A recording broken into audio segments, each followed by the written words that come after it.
Words. Growing up, the only thing I really knew about words was what my friends would say on the playground. Sticks and stones may break my bones, but words? Never. There was a day when words changed the trajectory of my life. In the district where I attended school in the early 80s, a new magnet school had just opened, and students were granted admission based on standardized test scores and their teacher's recommendation. You're not smart enough. You don't have what it takes to attend that school. Those were the words that my 5th grade teacher looked at me in my eyes and said to me as she escorted our class down the long bus ramp. And by that school, she meant the school for the high-achieving students. I remember that day because it felt like the wind had been knocked out of me, and it took everything inside of me to fight off those tears on the bus ride home. You see, that was the day I found out I wasn't accepted into that new magnet school. I didn't have the required standardized test scores, and I definitely didn't have my teacher's recommendation. My teacher's words sounded like a verdict, a sentence passed down in a 5th grade court of law. But here's the thing. The human brain is not a courtroom where guilt or intelligence is decided. It's a genetic code written in real time. Every word that we say to students, it's like a gene being switched on or off. It's either activating confidence, curiosity, and resilience, or it's triggering fear, doubt, and disengagement.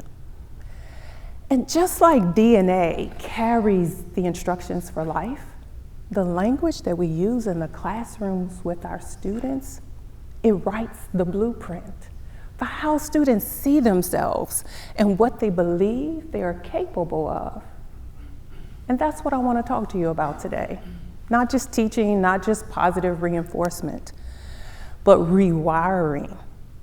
Because if we want to transform education, we don't start with policies, programs, or even pedagogy. We start with the invisible force that shapes every classroom in the world, the words we speak. And that's not just theory, that's science. You see, the brain adapts and rewires. Scientists call this neuroplasticity. It's the brain's ability to form new neural connections based on repeated experiences, thoughts, behaviors, and our words. And just like the path in a forest becomes clearer the more we walk it, the brain rewires itself based on repetition. Now, whether those rehearsals are negative or positive, the neural pathways that are exercised the most, those are the ones that become the strongest. This is why it is important that we are intentional with the words that we speak, because not only do they shape our mindset, but they shape the structure and the function of our brain. So I guess the question becomes, what are we coding into students with our words? Let me ask, what words are you using to code, rewrite, and rewire? Now, positive words spoken in classrooms, that's not a new concept. It's often used to reinforce students that demonstrate good behavior or academic success. But there is a concept that extends beyond reinforcement, one that is so powerful it can literally transform an entire learning environment. I call this the voice-activated classroom. Now, not like Alexa, you're not going to hear a robotic voice speaking. But imagine for a moment a classroom where the voices of the individuals in the room activate healthy neural pathways that rewires the brain, unlocks potential, and shapes the environment. A space where words are intentionally used to shift students' mindsets to success. Recently, I was having dinner with a colleague, and she said, LaKesa, how do we support students who give up easily, fear failure, and who are disengaged? Well, I answered her question with this question. I asked, what words are the teachers and students saying to him or herself, to one another, and into the classroom's atmosphere? To him or herself, to one another, and into the classroom's atmosphere. She looked at me kind of strange and she said, what does words have to do with it? And I said, everything. Number one, the internal dialogue that teachers and students are saying to him or herself can rewire their belief system. In the early part of my teaching career, I had a student, and for the sake of this talk, I'll just name her Corrine. Corrine had already decided that she could never get good grades. Every test, every assignment, Corrine braced for failure even before trying. And the worst part, I caught myself believing it too. I mean, let's be honest, sometimes teachers, we don't always fight against the students' negative self-talk, we fight against our own. So I had to rewire and change the internal dialogue that I was speaking to myself first. So instead of saying, Corrine's just not trying hard enough and that's on her, I had to begin rehearsing. I have the wisdom to know which strategies to use with Corrine to help her make the greatest amount of progress this semester.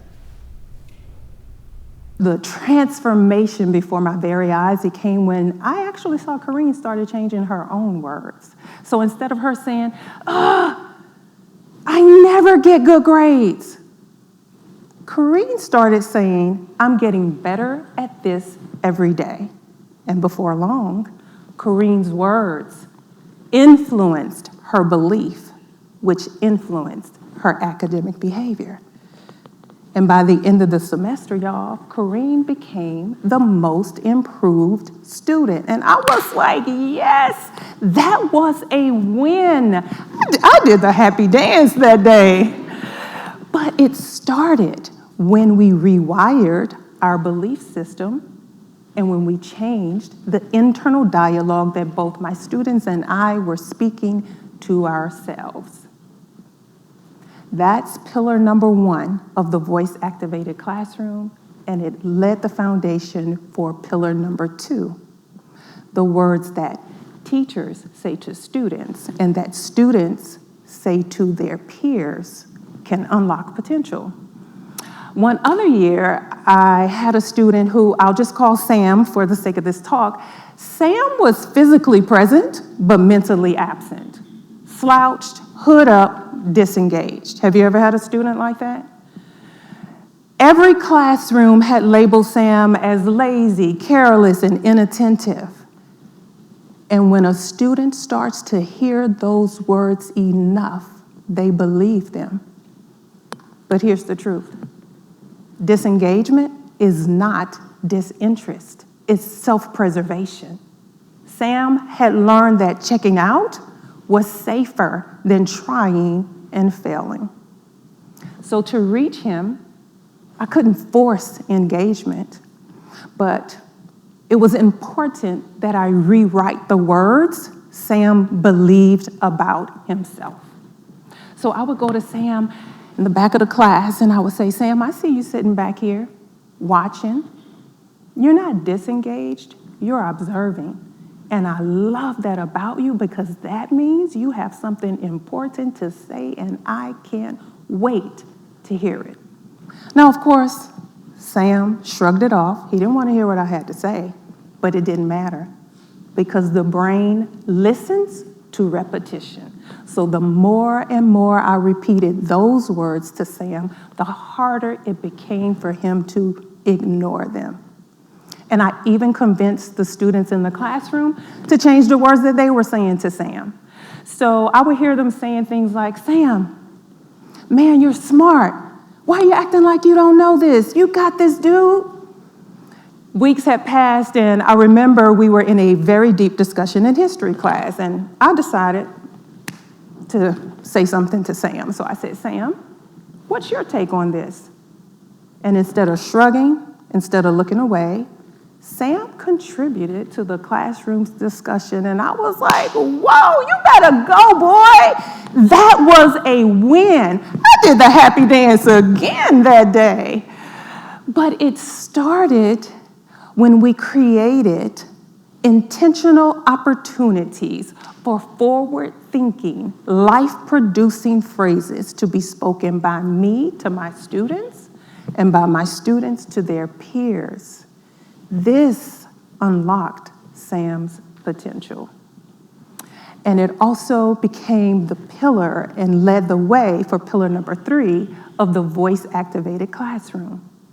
Classroom language shapes the environment. In a 2015 interview, Dr. Maya Angelou, legendary poet Dr. Maya Angelou, once said, "Words are things. They get onto the walls, they get in your clothes, and they eventually get into you." She was often heard telling a story about how in her home, she wouldn't allow anyone to use negative words because she believed that those words would linger in the atmosphere and affect everyone that's present. So if that's the case in our classrooms, teachers, if we want to shape the classroom environment, we should create opportunities where we audit our classroom soundscape. Is it filled with harsh correction, frustration, and stress? Or is it filled with encouragement, possibility, and belief? And then we should also create opportunities where the whole class can come together as one in unity and charge the atmosphere with phrases such as, "We are thinkers, we are problem solvers, and we don't give up." You see, because when internal dialogue, spoken word, and the classroom atmosphere all aligns, then the classroom becomes a place where brains are rewired, where success is voice activated into existence. Now, teachers, you're doing a super amazing, fantastic job in the educational trenches.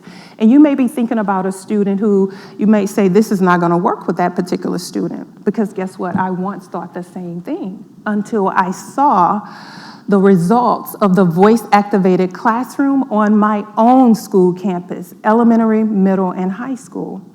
I was inspired one year when I visited Westside Preparatory Academy in Chicago, founded by educator extraordinaire Marva Collins.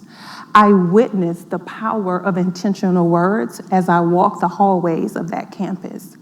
Now, Marva Collins was once called the teacher of the unteachable because she was able to transform students who were once labeled as slow, disruptive, or disengaged.